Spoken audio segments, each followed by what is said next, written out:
Yo, what up, YouTube? It's Abdi here. I'm back at it with another video.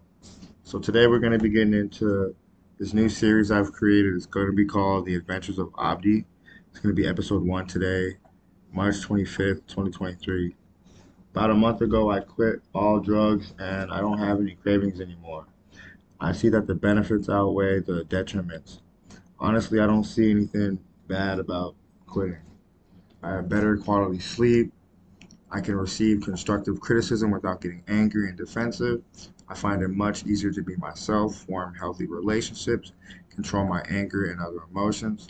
I have been going to treatment Monday through Friday. I go to 3 AA meetings, I work out, I do research, I play One Piece Bounty Rush and Dead by Daylight. I've been on YouTube listening to music and watching TV less. I've been eating healthier, doing research on dieting, budgeting, taking actions towards my goals, dreams, and spending time with my kids.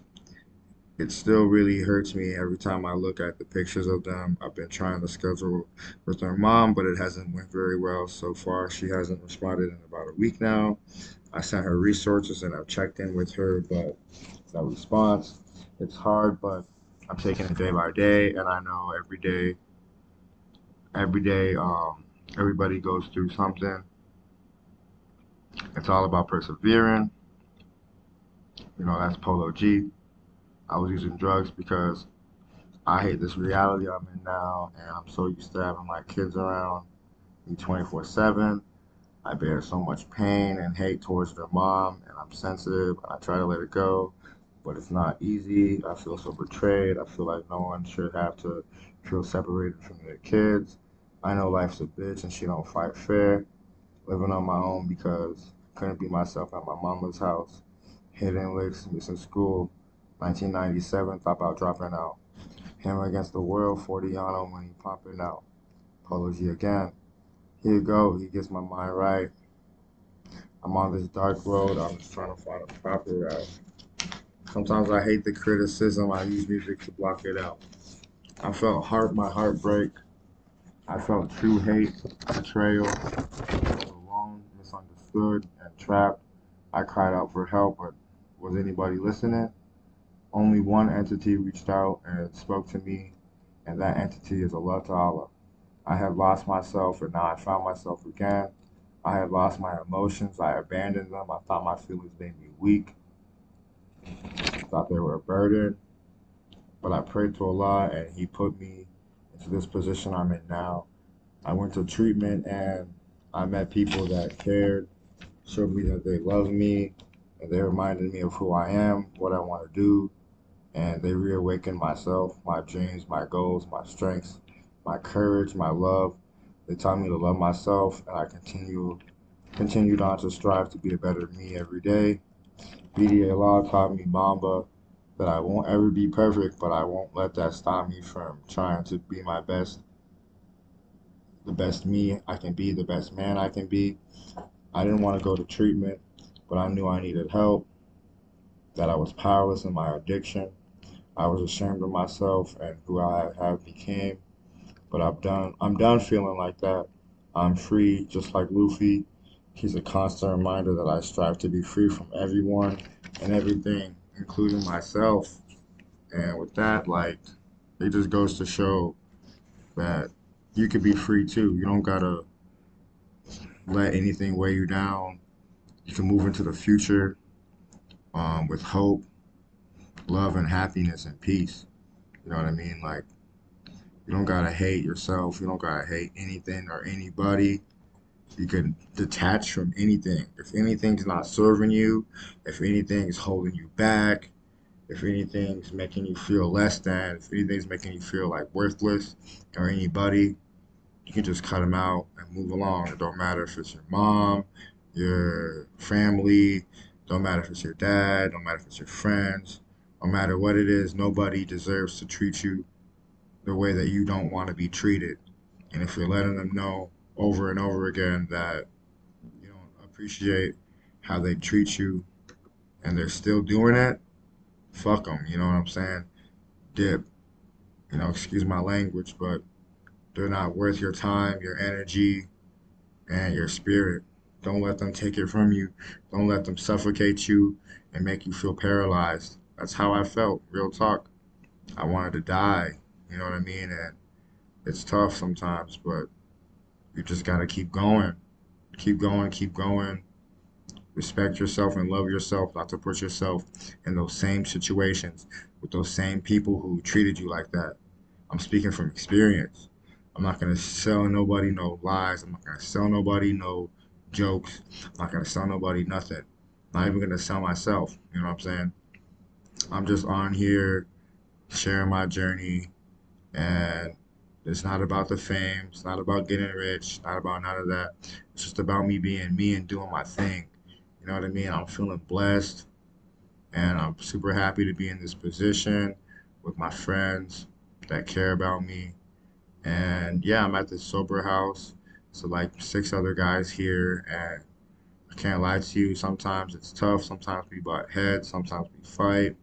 But at the end of the day, we're all here for each other, and they all teach me that using my emotions properly and not running for them, suppressing them, hiding them, or any of that, it really goes a long way. It really helps me become a better man, and controlling your emotions and going through them and feeling them and not having to hide them or feel weak or like a girl or anything like that. You don't have to feel like that just because you feel sad or you feel mad or whatever the case may be. You're valid to feel how you feel. Everybody is. You know what I'm saying? No matter who you are, where you came from, what you've done, what your mistakes are, how old you are, none of that. You deserve to be happy, and you deserve to not feel suffocated and trapped and controlled. My mom told me that I'm worthless, that I'm no longer her son, and that I'm on her mirror list and she's no longer going to talk to me. You know what I'm saying? And what I did to get that treatment was telling her that the way she was acting was childish towards me and taking out all her anger on me and stuff like that. I'm letting her know that I'm not a scapegoat. I'm not going to stand for that. Like, I grew up and I can stick up for myself without attacking people and calling them out their name and swearing and doing any of that stuff. I could just stick up for myself and set boundaries, and that's okay. You know what I'm saying? I'm a loving, caring, kind, smart, intelligent human being, and I deserve respect. And if you're not going to respect me, you can get off my YouTube channel. If you're not going to respect me, get out of my life. If you're not going to respect me and my kids, I don't mess with you. I'm not cool with you, and that's fine. You know what I'm saying? I'll give you another opportunity in the future if you're willing to switch up your ways and respect me, my beliefs, and my boundaries. You know what I'm saying?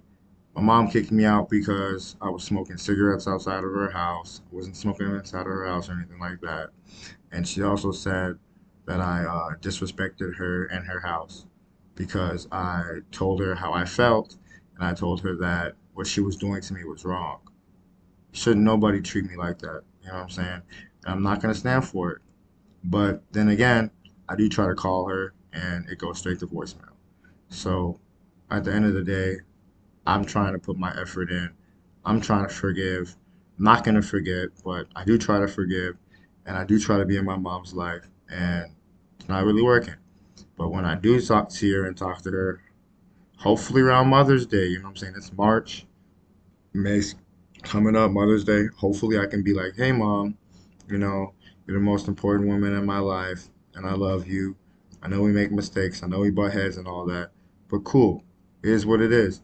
She abandoned me many times growing up, made me cry, made me feel worthless, like I wasn't good enough to be her son and to be in her house and all that stuff. And yeah, maybe I was a little reckless little kid with anger issues and stuff like that, but I was a kid. They were the adults and they should have took care of me. You know what I'm saying? My stepmom, my stepmom wasn't even my real mom, and she put so much effort into me until I was about 15 years old. She didn't like that I smoked weed, so she had me sleeping. She kicked me out too. And I guess it is what it is. I'm not gonna hold a grudge for that, but at the end of the day, she had me sleeping in the car. My dad had me sleep in the car. They're not perfect either, you know, and neither am I. I don't claim to be perfect, but at least I reach out and I try.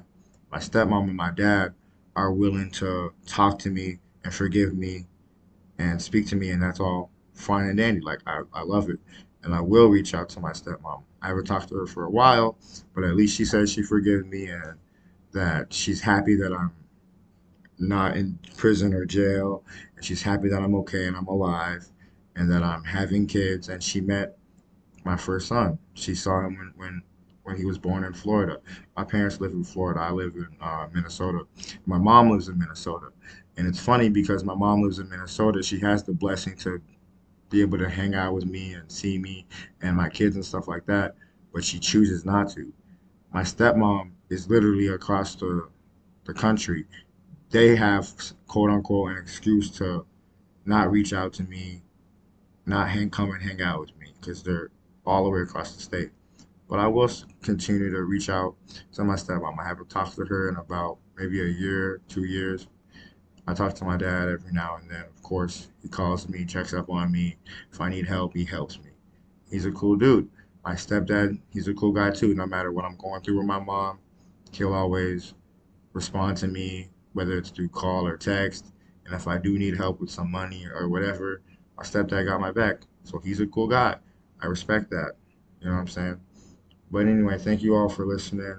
This is gonna be like kind of my mental health thing where like I express myself and like a journal or whatever where I kind of just let it all out. And but yeah, thank you for watching and hope you all have a good day. Just know that you ain't alone. You know what I'm saying? I felt alone, but I was never truly alone. I always had somebody looking out for me. I always had God looking out for me. Even though you might not believe in God, even though you might not have a higher power that you believe in, they're still there. They're still looking out for you. And it's the little things, the little synchronicities. There's no coincidences in my life. You know what I'm saying? My treatment counselor today, she told me I had a one-on-one with her and it was awesome. I cried a little bit and like, yeah, it was pretty good to have another perspective and to have her. She's awesome and we both didn't realize it, but I had already met her like 2 years ago. But in our one-on-one meeting, she was like, "Oh yeah, I remember you from Park," and I was like, "Yeah, I remember you too." Just go to show you how crazy life is, and like you're not gonna realize it right away, but that's how. That's not how. That's literally what having faith is. You know, you don't know for certain. You just believe. You know what I mean? That belief is faith. You know what I'm saying? And people have had faith in me. They believed in me, so it's my time to believe in somebody else. So I believe in you, whoever you are watching me, because you clicked on this video for a reason. And one more time, thank you for that. Stay up, stay safe, strive to be perfect. You don't have to be perfect. You probably never will be, but that doesn't mean you're gonna stop trying. Don't ever stop trying, no matter who tells you you can't do it. You can do it. And shoot, growing up, I was told I would never graduate high school, and I didn't graduate high school. But I went to Summit Academy and I got my GED. That's good enough for me. You know what I'm saying? I'm not a high school graduate, but I got my GED and I go to college. You know what I'm saying? And I'm grateful for that. Anyway, this has been my first episode of The Adventures of Abdi, and I hope to drop another adventure on you guys soon. Thank you.